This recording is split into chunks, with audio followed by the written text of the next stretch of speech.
Hello students, welcome to chapter number 5 maths standard 9। देखो, introduction to Euclid's geometry. Okay, ये chapter geometry के related है। इसमें एक वर्ड है geometry. Geo means earth and metry means मैटेरिन। मैट्रेन ये दोनों ग्रीक वर्ड है। ओके, तो जियोमेट्री मतलब geo means earth and metry means मैटेरिन। मैटेरिन मतलब मेजरमेंट। ओके, तो अर्थ का मेजरमेंट करने की जो मेथड या तो सिस्टम है उसको जियोमेट्री बोलते हैं। ओके, तो ये जियोमेट्री एंशिएंट टाइम से डेवलप हो रही है। इंडिया, इजिप्ट, चाइना, फिर बेबीलोन, ग्रीस, ये ऐसे कंट्रीज है जहां पर ये जियोमेट्री का इवोल्यूशन हुआ है। ओके, जियोमेट्री का ज्यादा यूज हुआ है। हमारे इंडिया में तो बहुत एंशिएंट टाइम से हुआ है, बाकी जो कंट्रीज है उसमें भी थोड़ा थोड़ा करके डेवलप हुआ है। तो यहां पर ये इसमें इजिप्शियंस जियोमेट्री में थोड़े ज्यादा डेवलप्ड थे। उन्होंने जियोमेट्री में ज्यादा प्रोग्रेस की है, क्योंकि इसमें कहा जाता है कि पहले जो सिविलाइजेशन डेवलप हुए वो सारे रिवर बैंक पर हुए थे। ये आपको पता होगा। ओके, रिवर बैंक जहां पर है, रिवर है और आसपास मैदानी इलाका है, वहां पर लोग रहना ज्यादा पसंद करते थे। तो फिर धीरे धीरे करके एग्रीकल्चर डेवलप हुआ। ओके, ये सब आपने एसएस में भी पढ़ा होगा। तो रिवर के साइड पर जो प्लेनर एरिया था वहां पर वो लोग अपने अपने थोड़े छोटे छोटे फार्म या तो खेत अपना अलग अलग एग्रीकल्चर वहां पर करते थे। पर होता क्या था, रेनी सीजन में या तो मॉनसून में जब फ्लड आता था तो ये सारा पोर्शन एकदम वॉश आउट हो जाता था और पूरा प्लेन बन जाता था। अब कितना एरिया किसका है ये पता नहीं चलता था, इसलिए उन्होंने मार्किंग करना शुरू किया। ओके, स्टोन वगैरह रखकर ऐसा मार्किंग शुरू किया और इसकी वजह से अर्थ का मेजरमेंट, चलो उन्होंने मेजरमेंट बना लिया कि यहाँ पर बैंक, रिवर बैंक है तो यहाँ से इतने डिस्टेंस तक इसका इलाका है, वहां से दूसरा इलाका दूसरे का है, तीसरे का है। इस तरह से उन्होंने मेजरमेंट करना शुरू किया और धीरे धीरे करके ये पिरामिड तक पहुंचे। ओके, आपने पिरामिड भी मैथ्स में तो पढ़ा होगा और इजिप्शियन पिरामिड के लिए जाने जाते हैं, ये भी आपको पता होगा। ओके, तो ये पिरामिड भी ये जियोमेट्री का एक उत्कृष्ट वर्क है।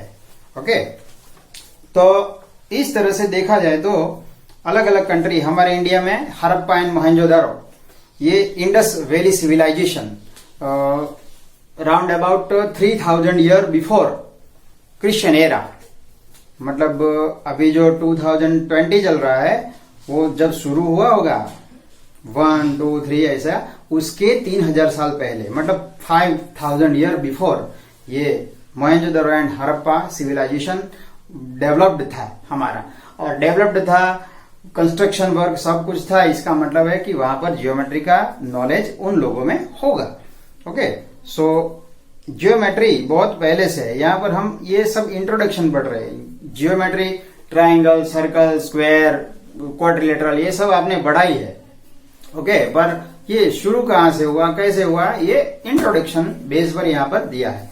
ओके, तो ये इतना हार्ड चैप्टर नहीं है, सिर्फ रीडिंग वाला है और थोड़े छोटे छोटे सम्स है जो बहुत ही इजी है।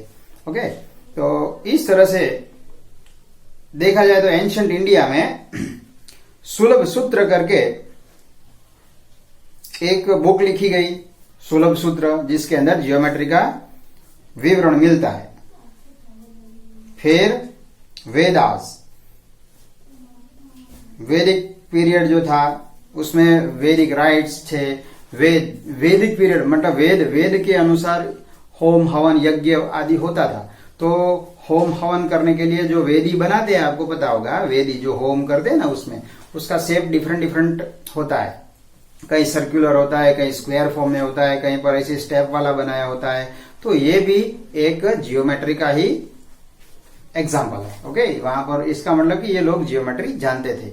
ब्रिक वगैरह बनाने में आप ये मोहनजोदड़ो, हड़प्पा, ये सब देखेंगे तो उसकी ब्रिक मतलब इंट, वो ब्रिक की साइज 4:2:1, ओके, मतलब 4 लेंथ, ब्रेथ 2 एंड हाइट 1, इस तरह से ये लोग बनाते थे। ओके, तो ये सब डिपेंड्स ऑन जियोमेट्री, जियोमेट्री के डिपेंडेंट है। इसके अलावा हमारे अथर्ववेद में एक श्री यंत्र, ओके, आप में से कई लोगों के घर में श्री यंत्र रखा होगा, उसका हम पूजन करते हैं। श्री यंत्र सुना भी होगा, ओके, या तो ऐड में देखा होगा, पेपर में भी आता है कभी कभी। और हमारे नडियाद में वो जो मंदिर है ना, ऊंचा माई मंदिर पीज रोड पर, वहां पर भी ये श्री यंत्र का पूरा स्ट्रक्चर बनाया हुआ है। कभी आप जाओ तो देखना, वहां पर सिल्वर में से बनाया है पूरा श्री यंत्र का स्ट्रक्चर। तो आप उसको 3D फॉर्म में देख सकते हो। बुक में तो ऐसे प्रिंट किया होगा, मतलब सिर्फ पिक्चर होगा, वहां पर थोड़ा 3D फॉर्म में बनाया है एक्चुअल श्री यंत्र।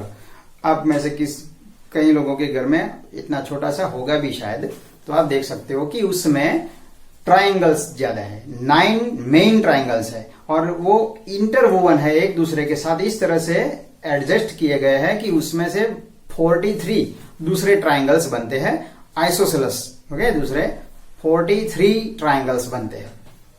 9 आइसोसेलस ट्राइंगल्स को इस तरह से अरेंज किया है, उसमें से 43 सब्सिडरी ट्राइंगल्स बनते हैं। ओके, तो ये श्री यंत्र की एक अपनी पहचान है। तो 1 और 2 मार्क में इस तरह, 2 मार्क नहीं, सॉरी, 1 मार्क में ट्रू फॉल्स ब्लैंक में इस तरह से नंबर पूछे जा सकते हैं। ओके, तो ये भी आप ध्यान में रखना। इसके बाद इवोल्यूशन है कि ये जो जियोमेट्री है वो जैसे जैसे आगे बढ़ा, एक्चुअली हम देखा जाए तो पूरा मैथ्स हमारे इंडिया में ज्यादातर डेवलप हुआ है, मैथमेटिशियंस इंडिया में से बहुत ज्यादा हुए हैं। ओके, पर ये लोग जो जानते थे मैथ्स उतने जानते थे, बाकी लोग कुछ नहीं जानते थे। तो ये लोग जो जानते थे उन्होंने ऐसा कहीं पर, बहुत कम बुक्स ऐसी मिलती है जहां पर हमको ये मैथ्स का नॉलेज मिलता है। अर्लियर मतलब एंशिएंट टाइम की बात कर रहा हूं मैं, पर ये ग्रीक्स जो थे एंड इजिप्शियंस जो थे, वो लोग क्या करते थे, कोई ना कोई स्टेटमेंट या तो कुछ ऐसा डिराइव किया तो वो लिख लेते थे। ओके, तो लिखने के बाद वो हमेशा उसी सिद्धांत पर आगे चलते थे। तो हुआ ये कि एंशिएंट टाइम के बाद जैसे जैसे ये जियोमेट्री का डेवलप हुआ, इसमें सबसे पहले यूक्लिड को ऐसा विचार आया कि ये लोग ऐसे ही हवा में बातें करते हैं, कोई इसके रिलेटेड आधार तो है नहीं। ओके, इसलिए उसने क्या किया, एक बुक लिखना शुरू कर दिया जिसमें ऐसे जो विशेषज्ञ थे जिनको जियोमेट्री का नॉलेज था, उन सब लोगों से मिला, कहीं ना कहीं से सुना, ये सब जो स्टेटमेंट थे उसको लॉजिकली समझकर उसने लिखना शुरू किया। और उसने एक बुक लिखी जिसका नाम है एलिमेंट्स। ओके, बुक का नाम है एलिमेंट्स। और ये एलिमेंट्स बुक में 13 चैप्टर थे। ओके, 13 चैप्टर, वहां पर ये बुक का नाम एलिमेंट था और हर एक चैप्टर को वो लोग बुक बोलते थे। ओके, अभी हम बुक मतलब एक बुक, ये बुक बोलते हैं, पर वो लोग चैप्टर को बुक 1, दूसरा चैप्टर तो बुक 2, तीसरा चैप्टर बुक 3, इस तरह से जानते थे। ओके, तो ऐसे उसकी बुक में, हमारे कैलकुलेशन के हिसाब से एक बुक में एलिमेंट्स, उसके अंदर अलग अलग चैप्टर्स, कितने चैप्टर थे, 13 चैप्टर थे। Okay, and each chapter is called a book, हर एक चैप्टर को बुक कहा जाता था। दूसरा कि इसके जो एलिमेंट्स है उसमें बुक 1 जो थी, मतलब पहला चैप्टर, उसमें उसने कुछ कुछ ऐसे टर्म की डेफिनेशंस दी गई थी। ओके, उसने जो जो डेफिनेशंस थी, जो मानकर चलने वाला है, ऐसी टर्म्स उसमें डिराइव किए थे। तो जैसे कि ये पॉइंट, सरफेस, कर्व्स, लाइंस, ये सब। ओके, इसकी डेफिनेशंस उसमें दी गई थी। तो हम देखेंगे कि एलिमेंट्स में जो भी था किस तरह से था। इसके पहले मैं आपको एक थोड़ा छोटा सा टेबल बता देता हूं कि हमारे जो शेप्स, कोई भी चीज है तो वो कुछ ना कुछ डायमेंशंस कंटेन करती है। ओके, कोई भी बुक, सपोज ये बुक है तो इसकी लेंथ है, ब्रेथ है, हाइट है। ओके, तो इस प्रकार कोई भी चीज है तो उसको ये डायमेंशंस होते हैं, मतलब लेंथ, ब्रेथ, हाइट, ये सब क्या है? डायमेंशंस है। मतलब 3D बोलते हैं, तो 3D मतलब क्या? 3 डायमेंशन। ओके, तो उसकी लेंथ होगी, ब्रेथ होगी, हाइट होगी। तो जो भी ऑब्जेक्ट या तो ये मैथमेटिकल टॉपिक है,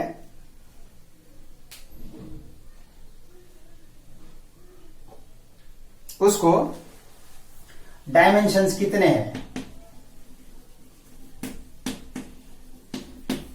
ओके,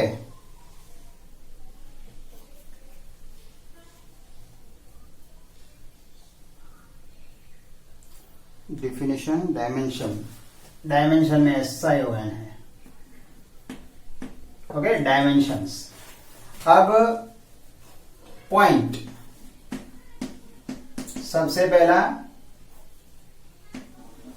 पॉइंट, ओके, जिसको हम ऐसे डॉट से डिनोट करते हैं। Actually point is an imaginary symbol, imaginary है, पॉइंट जैसा कुछ होता नहीं है, पर हम सिर्फ इमेजिन करते हैं कि कहीं ना कहीं एक पॉइंट है। ओके, जैसे हमने ये डॉट बना दिया, ये एक्चुअली पॉइंट नहीं है, पर हमें समझने के लिए कुछ ना कुछ तो आधार चाहिए ना कुछ तो सिंबल होना चाहिए, इसीलिए हम सिर्फ डॉट किया है तो उसको पॉइंट बोलते हैं। एक्चुअली आप ये मैग्नीफाइंग ग्लास से देखेंगे तो ये सर्कल की तरह दिखेगा, और सर्कल है तो उसमें एरिया आ गया, पर point has no dimension. Point को ना लेंथ है, ना ब्रेथ है, ना हाइट है, ओके, ना तो वो एरिया कवर करता है। इसका मतलब है पॉइंट के डायमेंशंस 0, ओके, पॉइंट के डायमेंशंस 0 है, ओके, पॉइंट का कोई डायमेंशन नहीं है। इसका मतलब वो इमेजिनरी है, कुछ है ही नहीं, सिर्फ ऐसे समझने के लिए हम ये डॉट करते हैं। ओके, जब ऐसे डॉट एक एक एक करके इकट्ठा होते हैं, एक डॉट डॉट डॉट डॉट एकदम पास पास पास, एकदम पास पास, तो इस तरह से इकट्ठा होकर बनती है line. Okay, dot dot dot मिलकर क्या बनता है? लाइन। जब लाइन बनती है तो एक लेंथ आ जाती है। ओके, लाइन बनती है तो क्या आ जाता है? लेंथ। मतलब सिर्फ लेंथ है इसमें, ये मैंने लाइन ड्रॉ की है, इसमें क्या है? सिर्फ लेंथ है। ओके, आप देखेंगे तो ऐसी थोड़ी सी ब्रेथ भी मेजर कर सकते हैं, पर ये सिर्फ सिंबल है, हमें इसकी ये मानकर चलना है कि इसकी ब्रेथ नहीं होती है। मतलब line is a breathless length. Okay, points में लिखा है यहां पर, आप ये पढ़ सकते हैं, पढ़ना है तो ये जो पॉइंट 1 2 3 4 5 अप टू 7 लिखे हैं वो आप पढ़ना। ओके, वो ट्रू फॉल्स में आ सकते हैं, बराबर। बस इतना पढ़ने की जरूरत है, बाकी सब तो जो जो मैं बताऊंगा उतना तैयार करना है, सब कुछ तैयार करने की जरूरत नहीं है। ओके, तो ये लेंथ हो गई, मतलब लेंथ है, लेंथ मतलब 1 डायमेंशन, तो एक डायमेंशन है इसका। अब इस तरह से एक लाइन, उसको एकदम टच होकर दूसरी लाइन, एकदम टच होकर तीसरी लाइन, चौथी line, line line line line line करते करते करते एकदम नजदीक नजदीक, हाँ, बीच में स्पेस नहीं होनी चाहिए। इस तरह से लाइंस लाइंस लाइंस बनती है तो एक सरफेस बन जाती है। क्या बन जाता है? सरफेस। तो लाइन लाइन लाइन इकट्ठा होकर क्या बनी? सरफेस बनी। अब सरफेस है तो यहाँ पर लेंथ तो है, हर एक लाइन है, मतलब एक डायमेंशन तो है लाइन का, सरफेस। अब लाइन के साथ लाइन लाइन जुड़ते जुड़ते जुड़ते इसकी कुछ ब्रेथ भी बन गई, मतलब यहां पर लेंथ एंड ब्रेथ 2 डायमेंशन आ गए, इसलिए यहां पर डायमेंशन आर 2। ओके, 2 डायमेंशन है। ये पॉइंट है, उसका एक 0 डायमेंशन, लाइन के 1 डायमेंशन, सरफेस के 2 डायमेंशन। अभी ये सरफेस हो गई, तो सरफेस के ऊपर सपोज एक ये सरफेस वाला एरिया है, ओके, इसके ऊपर दूसरा रखेंगे, तीसरा रखेंगे,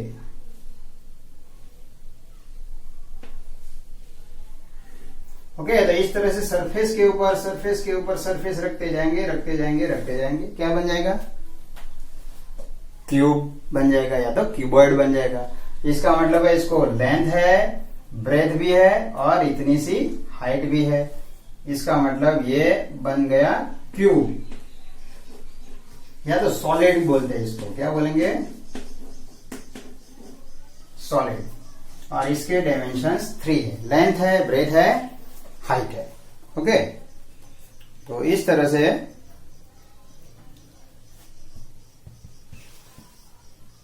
बस इतना ही है। ओके, क्यूब या तो क्यूबॉइड बनता है। ये सारे टर्म्स, एक पॉइंट था सिर्फ, कुछ ना कुछ जुड़ता गया, नया नया टर्म आता गया। लाइन आई तो लाइन आई तो लेंथ आई, लेंथ मिलकर सरफेस बनी, तो एक नया टर्म निकला सरफेस। तो सरफेस की अभी क्या डिफिनीशन है? सरफेस तो क्या करता है? एरिया कवर करता है कुछ ना कुछ। अब एरिया कवर करता है तो फिर एरिया नया टर्म आया। एरिया क्या है? तो लेंथ मल्टीप्लाई ब्रेथ, वो एरिया है। ओके, तो इस तरह से फिर ये सॉलिड बना तो सॉलिड क्या है भाई? तो जिसमें 3 डायमेंशन है, लेंथ, ब्रेथ, हाइट। तो 3 डायमेंशन है तो उसका एरिया, तो उसका सरफेस एरिया बनेगा। उसने कुछ वॉल्यूम एक्वायर किया है, कुछ स्पेस एक्वायर की है, तो उससे बनेगा वॉल्यूम। ओके, तो एक करके नए टर्म आते ही गए, और इस तरह से पूरा ज्योमेट्री डेवलप हुआ। ओके, तो इस तरह से पूरा ज्योमेट्री आगे ना आगे चलता गया। अब एक्सियोम्स एंड पोस्टुलेट्स मतलब धारणाएं। ओके, पहले से जो मान लिया है हमने वो पोस्टुलेट्स है। एक्सियोम्स भी ऐसे कुछ स्टेटमेंट है जिनके लिए हमें कुछ प्रूव करना पड़ता है, तो उसको हम एक्सियोम बोलेंगे। ओके, तो ये इतना डिटेल में जानने की भी जरूरत नहीं है, आप थोड़ा समझ लेंगे तो काफी है। ओके, कुछ यूक्लिड्स एक्सियोम यहां पर दिए गए हैं, आप पढ़ लेना, कोई इतने इंपॉर्टेंट नहीं है, पर फिर भी आप एक बार पढ़ना जरूर। ओके, फिर यूक्लिड्स 5th पोस्टुलेट, यहां पर पेज नंबर 82 पर से पोस्टुलेट्स है। Okay, postulate 1, postulate 2, postulate 3, 4, 5। तो यहां पर पोस्टुलेट 4 और 5 इंपॉर्टेंट है, बाकी सारे पोस्टुलेट आप सिर्फ पढ़ना। ओके, मैं अभी बता तो देता हूं, पोस्टुलेट तो काम की चीज है इसलिए मैं बता देता हूं। आगे वाले पॉइंट आप थोड़ा पढ़ लेना, समझ में नहीं आता है तो कभी कांटेक्ट करके पूछ लेना। ओके, देखो postulate 1, a straight line may be drawn from any one point to any other point। Straight line draw करनी है तो एक पॉइंट में से दूसरे पॉइंट तक हम जाएंगे तो स्ट्रेट लाइन ड्रॉ होती है। ओके, ये पोस्टुलेट है। हमें ये आसान लगता है, पर जब ये शुरू हुआ होगा तब ऐसा किसी के दिमाग में विचार नहीं आता था कि इस तरह से होता है। ओके, जानते सब थे पर ये एक्चुअल क्या है ये पता नहीं था। तो इसको इस तरह से जोड़ कर ये यूक्लिड ने एक बुक बनाई जिसको एलिमेंट बोला जाता है, और एलिमेंट मतलब मूलभूत तत्व। ओके, तो इस तरह से ये ज्योमेट्री इसने शुरू की, तो फादर ऑफ ज्योमेट्री बोल सकते हैं। ओके, पर बाद में जाकर ये भी बदल जाता है क्योंकि ये चेंजेबल है ना सब कुछ। ओके, नया नया आता जाता है, और ये पुराना है वो थोड़ा नया रूप धारण करता है। पोस्टुलेट 2 क्या है? देखो, a terminated line can be produced indefinitely। Terminated line can B, कोई भी एक लाइन है, यहां से इतना मैं ड्रॉ करता हूं, सपोज इतने ये लाइन ड्रॉ की, तो ये टर्मिनेटेड है, यहां खत्म हो गई, पर इट कैन बी प्रोड्यूस्ड, मतलब इसको हम प्रोड्यूस कर सकते हैं, दूर दूर तक ले जा सकते हैं। Infinitely we can go in this direction, also we can go infinitely. That's why we are making arrows both side. Okay, line है तो हम दोनों साइड पर एरो करते हैं, और एरो नहीं करते तो लाइन सेगमेंट बन जाता है, पूरी लाइन का एक सेगमेंट, एक पार्ट बनता है। ओके, तो लाइन ये दूसरी पोस्टुलेट है कि किसी एक लाइन को हम दोनों तरफ इनफाइनाइटली प्रोड्यूस कर सकते हैं, मतलब लॉन्ग लाइन ड्रॉ कर सकते हैं। तीसरी पोस्टुलेट देखो, a circle can be drawn with any centre and any radius. तो कहीं भी एक सेंटर लेकर कोई भी साइज की रेडियस लेकर हम सर्कल ड्रॉ कर सकते हैं। ओके, मतलब कहीं भी पॉइंट लेंगे तो उसके आसपास फिक्स्ड डिस्टेंस में ऐसे पॉइंट्स मिलेंगे जिनको जोड़कर हम सर्कल बना सकते हैं। मतलब कोई भी रेडियस, कोई भी फिक्स्ड पॉइंट लेकर हम सर्कल ड्रॉ कर सकते हैं। ओके, ये नॉर्मल चीज है, पर फिर भी इसने इसको पोस्टुलेट की तरह बताया है। Number 4, all right angles are equal to one another. अब राइट एंगल मतलब 90 डिग्री का एंगल, इसको हम राइट एंगल बोलते हैं। तो कोई भी राइट एंगल ड्रॉ किया तो वो सारा 90 डिग्री वाले ही होंगे। ओके, जितने भी एंगल्स राइट एंगल हम बोल सकते हैं, कब बोल सकते हैं? 90 डिग्री ड्रॉ किया है तो इसका मतलब है कि सारे राइट एंगल इक्वल है। ओके, क्योंकि सब 90 डिग्री वाले हैं। तो इसलिए ये पोस्टुलेट है सिंपल, पर फिर भी एक पोस्टुलेट बनाकर इसने लिखा है।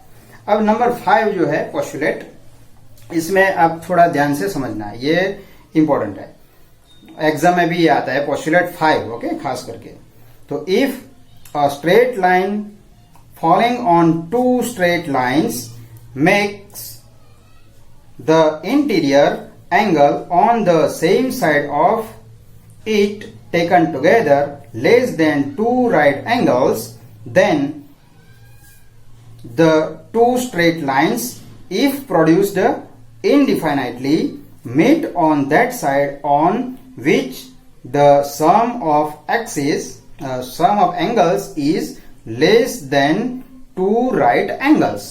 ओके, अब टू राइट एंगल है तो उसका सम कितना होगा, ये आप लोग नोटबुक में लिख देना। ओके, वीडियो पॉज करके ये पॉइंट एंड उसके डायमेंशंस लिख देना, ये आपको एग्जाम में काम आएगा। Okay,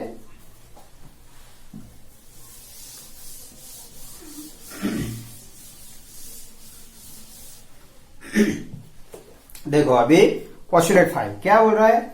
if two lines are given and third line is fall on it, then उसके बाद एक दूसरी लाइन फॉल होती है तो इंटीरियर एंगल, ये एंगल जो बनते हैं, अभी ये मैंने पैरेलल लाइन ड्रॉ की है।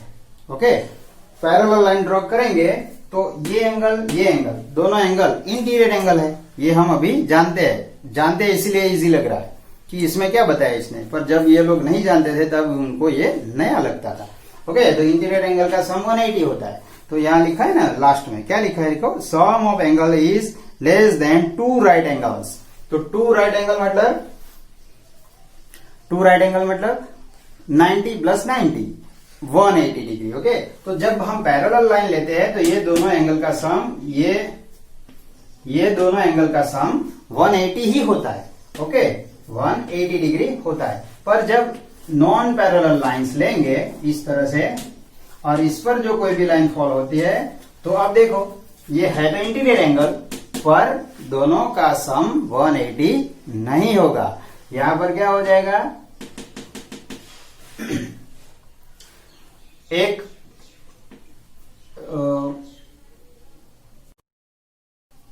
जो एंगल है एक्यूट एंगल होगा और ये भी एक्यूट एंगल होगा। एक्यूट एंगल मतलब 90 डिग्री से कम, तो ये भी 90 से कम, ये भी 90 से कम, तो टोटल 180 नहीं होगा, मतलब दोनों का सम 180 नहीं होता है। पर ये साइड देखेंगे, ओके, ये साइड में 180 नहीं होता, ये साइड देखेंगे तो ये ऑब्ट्यूज मतलब 90 से बड़ा। ओके, 90 से बड़ा, तो 90 से बड़ा, दोनों 90 से बड़े हैं तो 90 तो 180 हो ही गया, और उससे बड़े हैं मतलब 180 से ज्यादा मेजरमेंट होगा इसका। Okay, so if two lines are drawn and third line is fall on it, then one side angles of one side less than 180, मतलब सम ऑफ टू राइट एंगल से लेस, ऐसा लिखा है इसने। क्या लिखा है, दो राइट एंगल के सम से लेस। हम यहाँ पर दो राइट एंगल मतलब 180 डिग्री, ओके, एंड 180 से लेस होंगे और दूसरी साइड के 180 से ज्यादा होंगे। This is the postulate number 5। Okay, तो ये आप स्टेटमेंट थोड़ा याद कर लेना, कभी कभी एग्जाम में पूछा जाता है। फिर एग्जाम्पल 1 बिल्कुल आसान है, आप देख लेना, एग्जाम्पल्स कोई बड़ी चीज नहीं है। ओके, इसमें क्या लिखा है, A B C are 3 points on a line and B lies between A and C. एक लाइन है, उसमें ए सी के बीच में, कोई एक बीच में मतलब मिडल में नहीं है, कहीं भी बी है। तो ध्यान दो, एग्जाम्पल 1 क्या है, कोई एक लाइन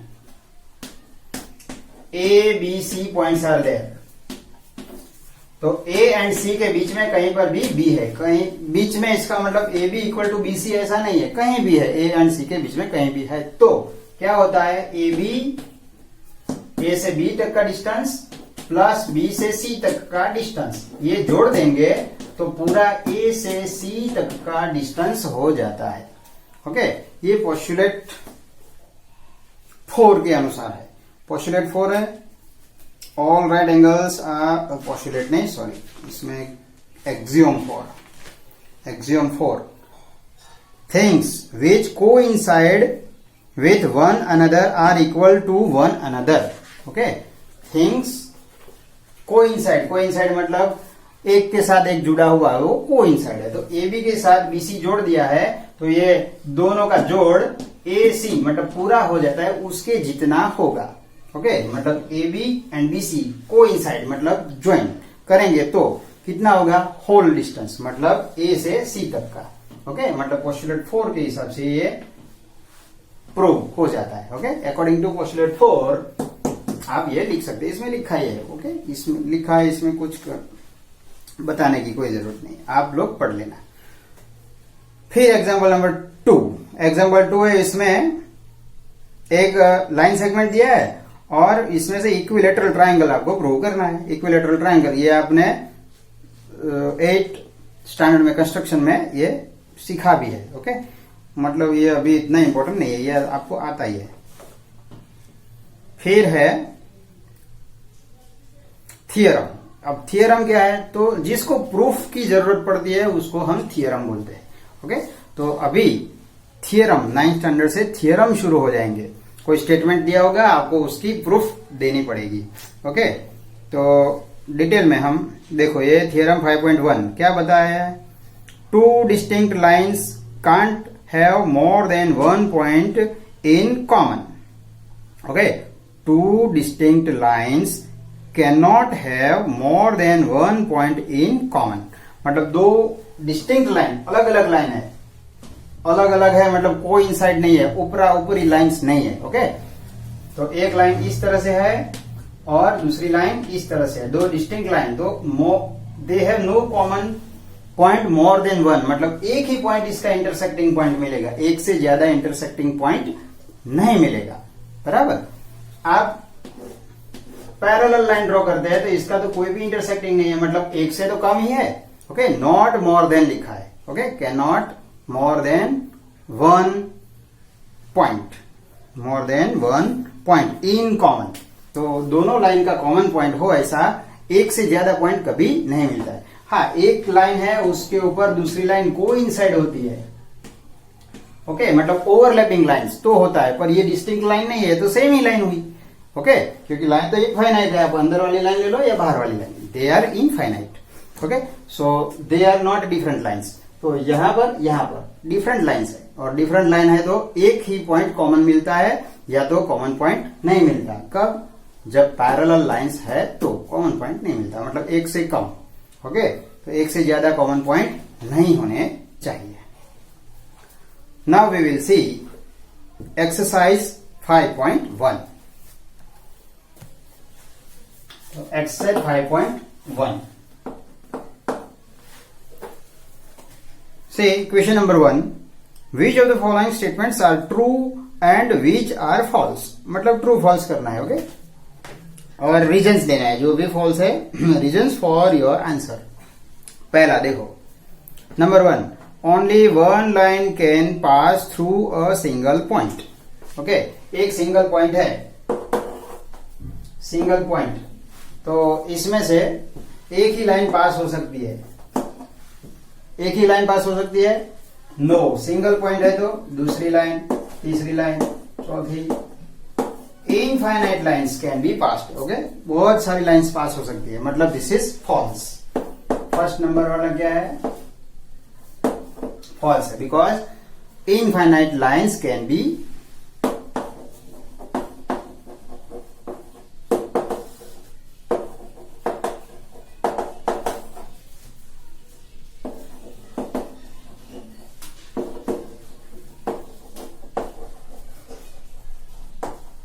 ओके, सिंगल लाइन नहीं, पर इनफाइनाइट लाइंस हम पास कर सकते हैं, क्योंकि एक पॉइंट है तो हर एक डायरेक्शन में से लाइन पास हो सकती है। दूसरा, there are an infinite number of lines which pass through two distinct points. अब सेकंड नंबर क्वेश्चन है, इसमें टू डिस्टिंक्ट पॉइंट, एक पॉइंट इधर है, एक पॉइंट इधर है। अब ये दोनों में से पास होने वाली लाइन ये लाइन है। अब दूसरी लाइन इसमें से, दोनों में से पास हो सकती है? नहीं, या तो इसमें से पास होगी या इसमें से, पर दोनों में से तो पास होने वाली सिर्फ सिंगल लाइन है। यहां पर क्या बताया, देखो, there are an infinite number of lines, तो इनफाइनाइट नंबर लाइन्स पास हो सकती है? नो, मतलब इट इज फॉल्स। क्यों? Because only one line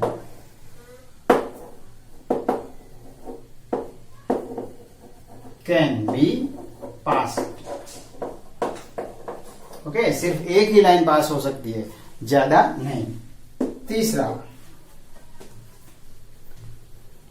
terminated line can be produced infinitely on both the sides। Okay, अभी हमने आगे देखा, पोस्टुलेट 2 था ना,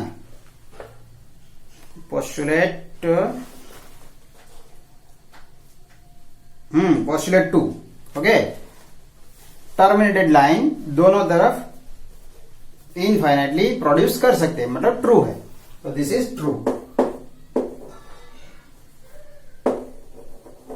ट्रू के लिए रीजन देने की जरूरत नहीं है। ओके, ट्रू है तो सही है।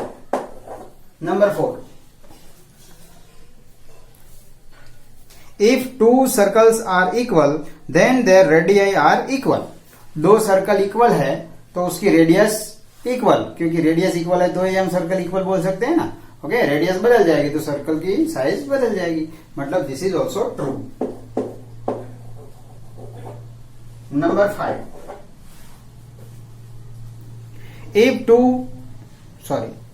इन figure number 5.9 if A B equal to P Q. देखो, A B equal to P Q and P Q equal to X Y. अब यहां पर क्या बताया है, एक है A B line segment, A B. Okay, यहां पर ही लिखता हूं मैं, ए बी उतना ही है पी क्यू।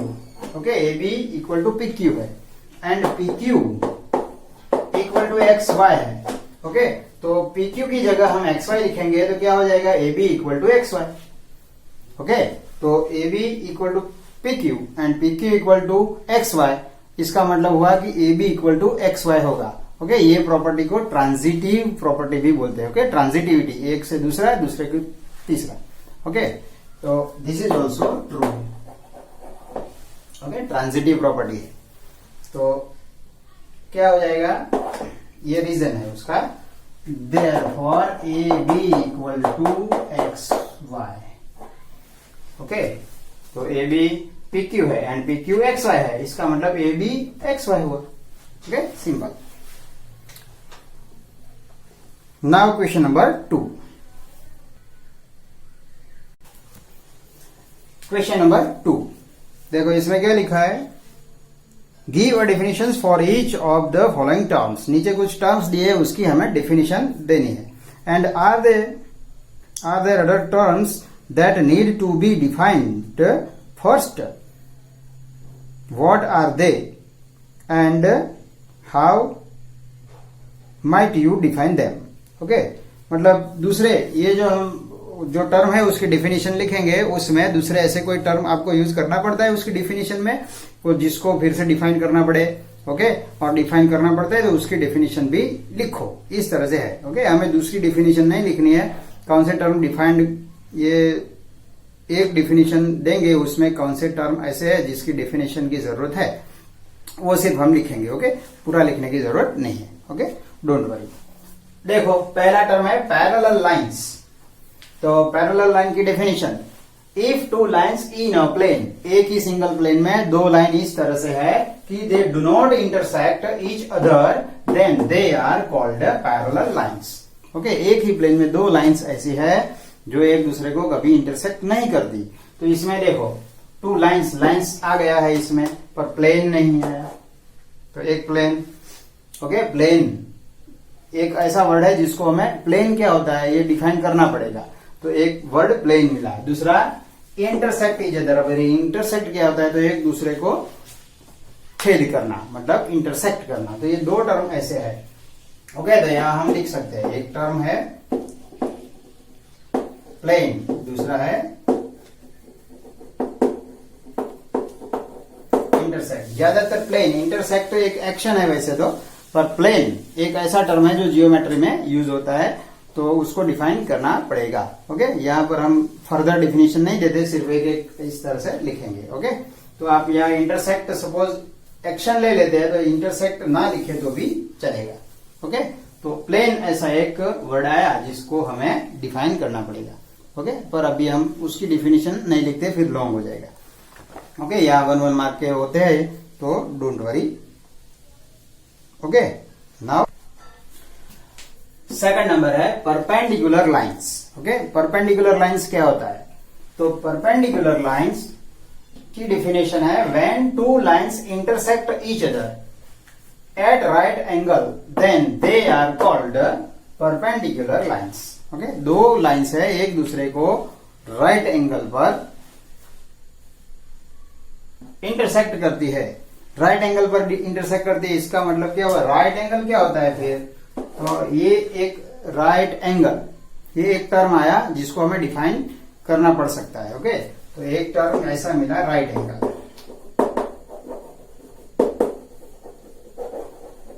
ओके। इसको फर्दर आप लॉन्ग डेफिनेशन लिखने की जरूरत नहीं है, हमें ये सिर्फ इंट्रोडक्टरी बेस पर है, इसलिए इतना छोटा सा लिखते हैं। एक्चुअली परपेंडिकुलर लाइंस तो दो लाइंस इस तरह से इंटरसेक्ट करे कि उससे बनने वाले ऑल द 4 एंगल्स, मतलब all the adjacent angles are right angles, इस तरह से हम लिख सकते हैं। पर यह इंटरसेक्ट एट राइट एंगल, अब राइट एंगल इंटरसेक्ट कर दे तो फिर लॉन्ग खींचने की कोई जरूरत नहीं है, ओके। आप एक इतनी सी डिफिनेशन एंड राइट एंगल इतना लिख देना, that is enough, okay. 1 mark का इस तरह के क्वेश्चंस आएंगे, ध्यान रखना, ये सब लिख लेना। अभी एग्जाम जो होगी ना, इसमें ऐसे टर्म डिफाइन करने के लिए पूछ सकते हैं, कोई भी 1 या 2 टर्म पूछे होंगे 2 मार्क में, ओके। 1 मार्क का है तो 1 पूछा होगा, 2 मार्क का है तो 2 पूछे होंगे, ओके। So right down.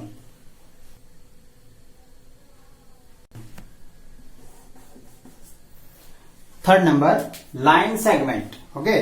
तो लाइन सेगमेंट क्या होता है, तो it is a part of a line which is infinitely produced both sides, okay. एक इनफाइनाइटली प्रोड्यूस्ड लाइन है, उसका एक पार्ट, उसको हम लाइन सेगमेंट बोलते हैं, ओके। अब ये डिफिनेशन में आप देखेंगे तो लाइन एक टर्म है, इनफाइनाइट, ये दोनों टर्म हम जानते हैं, ओके। इसलिए कोई नया टर्म इसमें यूज नहीं करना पड़ा जिसको हमें डिफाइन करना पड़े, okay. So this is only a definition, there is no term which is needed define, okay, which is needed to define. So write down this also. Number 4 देखो, radius of a circle, okay।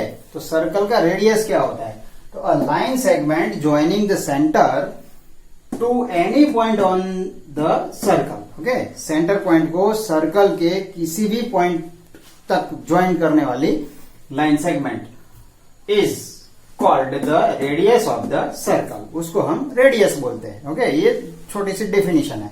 अभी इसमें कौन कौन से ऐसे term है जिसको हमें डिफाइन करना पड़ेगा, यानी नए टर्म कौन से है, तो यहाँ पर एक टर्म है लाइन सेगमेंट, अभी आ गया है, उसकी जरूरत नहीं। ये सेंटर किसको बोलेंगे, ओके, जो फिक्स्ड पॉइंट है मिडल में उसको, तो एक सेंटर डिफाइन करना पड़ेगा।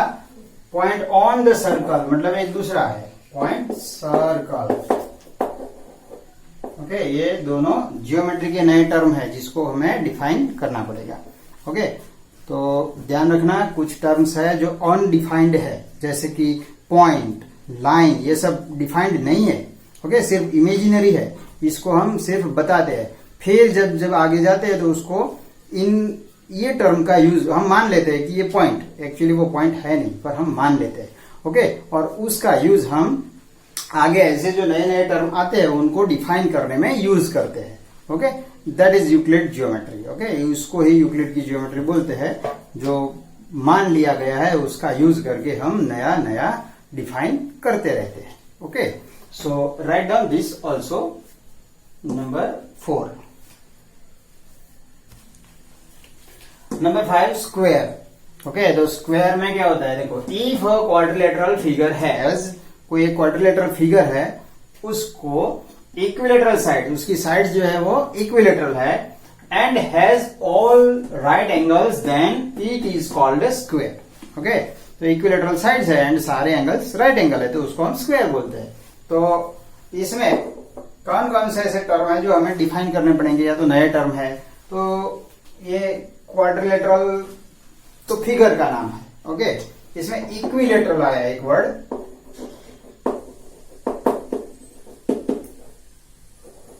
इक्विलेटरल. आप क्वाड्रिलेटरल भी ले सकते हैं, लिखना है तो. ओके, फिर इक्विलेटरल, और दूसरा right angles. Okay,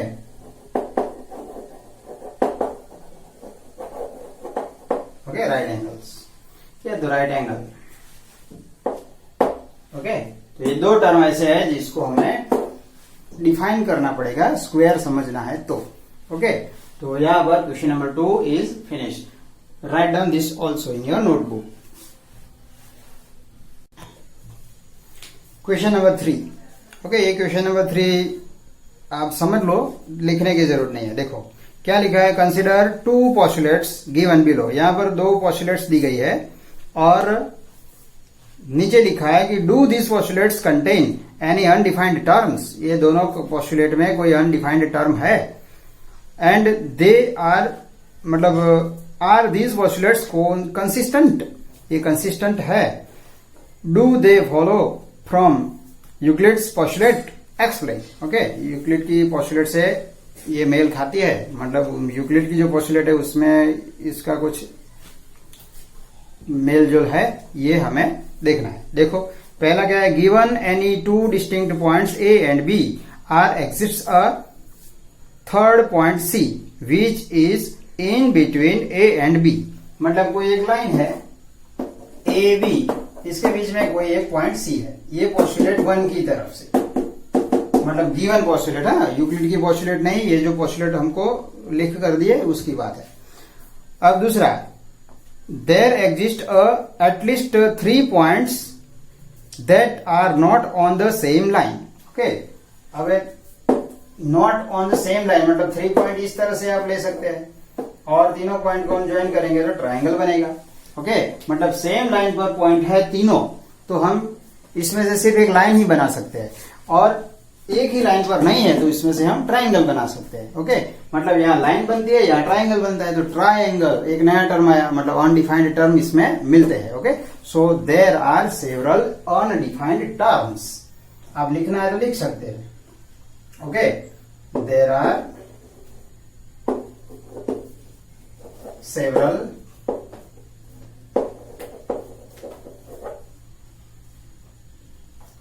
undefined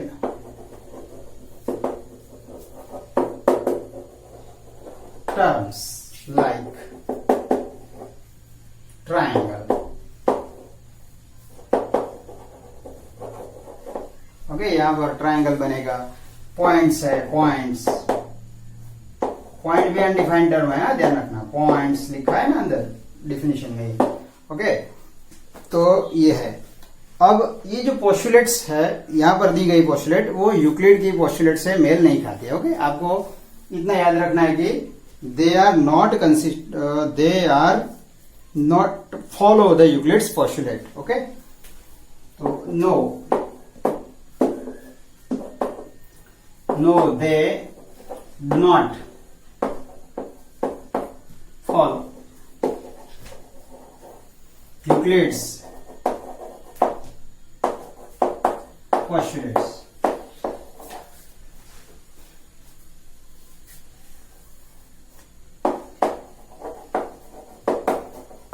okay, Euclid की पोस्टुलेट को फॉलो नहीं करती. एक्सप्लेन, तो ये एक्सप्लेन हो गया. ओके, इतना आंसर आप लिख देंगे, दैट इज इनफ. ओके, लिखना है तो लिख दो, कभी काम में आएगा. Okay, right down this also. Question number 4 if a point C lies between two points A and B such that A C equal to B C. Okay, ध्यान रखना व्हाट इज गिवन। पहले तो एक लाइन ड्रॉ की है। Okay, इसमें ए and B के बीच में सी है, ध्यान रखना। ओके, गिवन क्या है, A C equal to B C, this is given. A C equal to B C given है। ओके, अब then prove that A C equal to half A B. Prove क्या करना है, मतलब to prove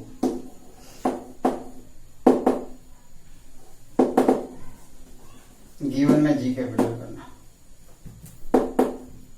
to prove A C equal to half A B. Okay, ये prove करना है। A C equal to half A B, ये हमें prove करना है। Explain by drawing the figure. तो फिगर तो ये ऊपर मैंने ड्रॉ कर दी है। ओके, अभी हमें एक्सप्लेन करना है, मतलब किस तरह से इसको प्रूव करेंगे। ओके, देखो what is given, AC equal to BC, this is given and we have to prove AC equal to half AB। okay, तो जो गिवन है उस पर से ही हम प्रूव कर सकते हैं। जो कुछ भी प्रूव करना है कहां से प्रूव करेंगे, जो गिवन है उस पर से। तो व्हाट इज गिवन, देखो AC equal to BC, proof AC equal to BC, this is because of given. Okay, अब ध्यान रखना बहुत सिंपल है, मैं दोनों ओर सेम चीज ऐड करता हूं, दोनों ओर मैं AC ऐड करता हूं, ध्यान रखना AC plus AC and AC plus BC। Okay, adding both side AC।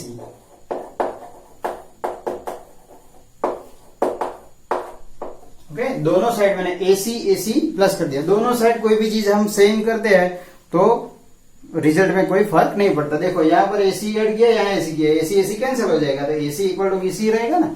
Okay, मतलब है तो वही, तो हमने दोनों ओर AC ऐड कर दिया।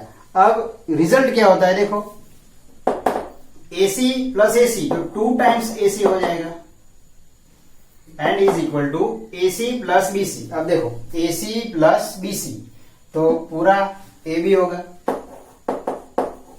Okay, because of postulate 4। Okay, आगे भी ऐसा आ चुका है पोस्टुलेट 4, लिखना है तो लिख सकते हैं बिकॉज ऑफ पोस्टुलेट 4। ओके, जरूरी नहीं है, चलो equal to AC equal to, अब ये 2 है दूसरी ओर जाएगा तो डिनोमिनेटर में मतलब 1/2 AB। So AC equal to 1/2 AB हो गया prove. Okay, AC equal to 1/2 AB proved, very simple. Okay, this is most important, याद रखना ऐसे क्वेश्चंस बार बार एग्जाम में आते हैं, मतलब ये तो कर ही लेना है, अच्छी तरह से तैयार कर लो। Okay, right down. Question number 5 देखो क्या दिया है। In question number 4 point C is called a midpoint of line segment AB। Okay, तो AB का C line, AB line segment जो है उसका पॉइंट, देखो ये पर AB था, यहां पर C। प्रूव हमने क्या किया था, प्रूव जो भी किया ऊपर गिवन क्या था, AC इक्वल टू BC, इसका मतलब है ये दोनों सेम है, इसका मतलब C मिडल में है। ओके, मिड पॉइंट है, तो हमें C के मतलब एक ही लाइन सेगमेंट के दो मिड पॉइंट नहीं हो सकते, या तो 2 से ज्यादा मिड पॉइंट नहीं हो सकते, सिर्फ एक ही मिड पॉइंट हो सकता है, हमें ये प्रूव करना है। ओके, तो एक ही प्रूव करना है तो हम क्या करेंगे, कोई भी एक दूसरा पॉइंट लेंगे और ये मिड पॉइंट नहीं है ऐसा प्रूव करेंगे, तो हो गया एक ही मिड पॉइंट। ओके, तो if D is a point on AB other than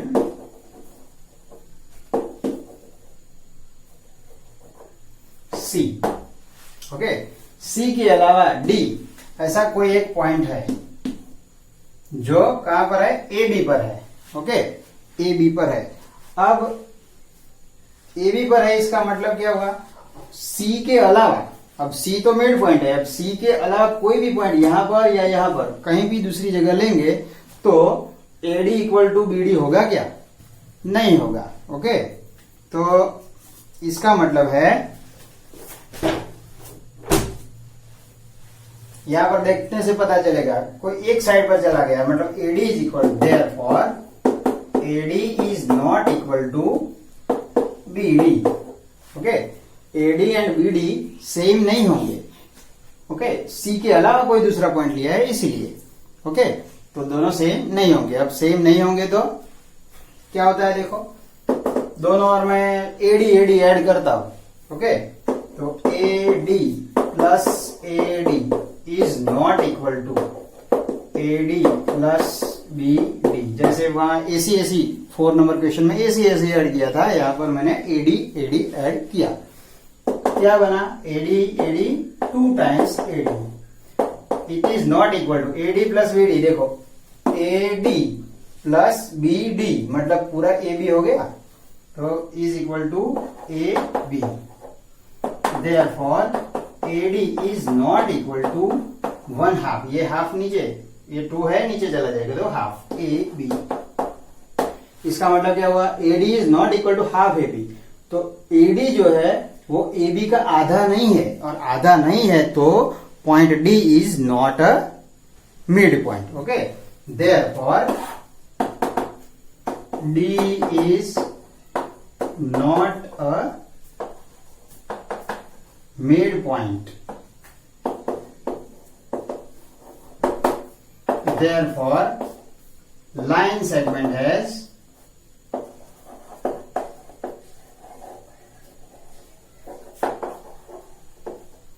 only one midpoint. Okay, तो लाइन सेगमेंट को सिर्फ एक ही मिड पॉइंट होता है।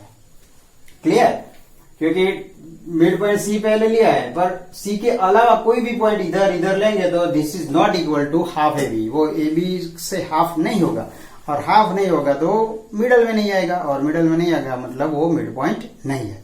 Okay, so right down this in your notebook. Question number 6, देखो in figure number 5.10, if AC equal to BD, AC equal to BD, okay, ये given है। What is given?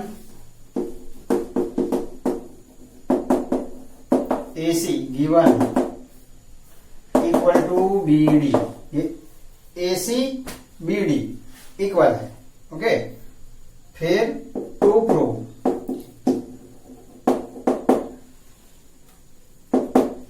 Prove क्या करना है, prove that A B equal to C D,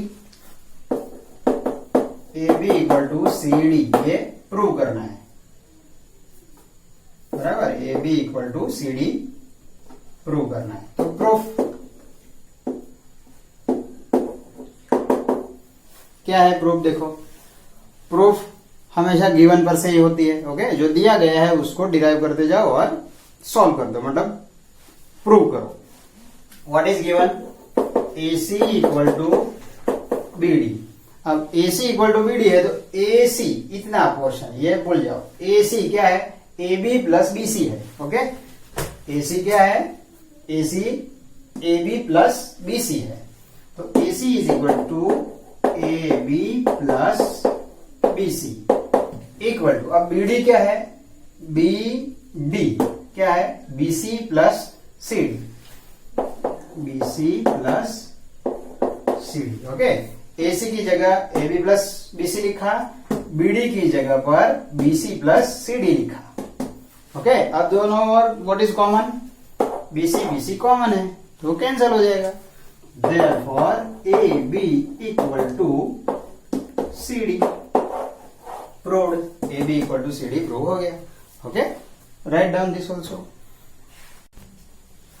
question number 7, देखो, why is axiom 5 in the list of the Euclid's axiom considered a universal truth?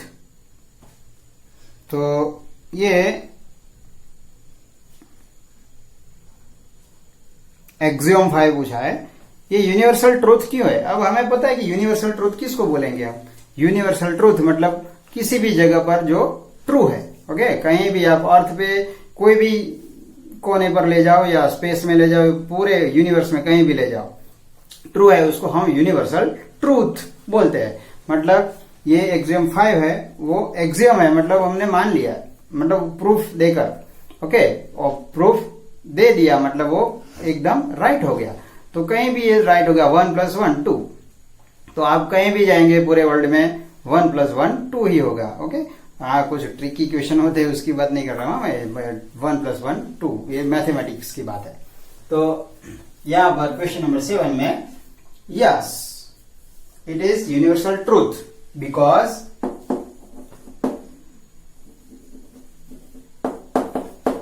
It is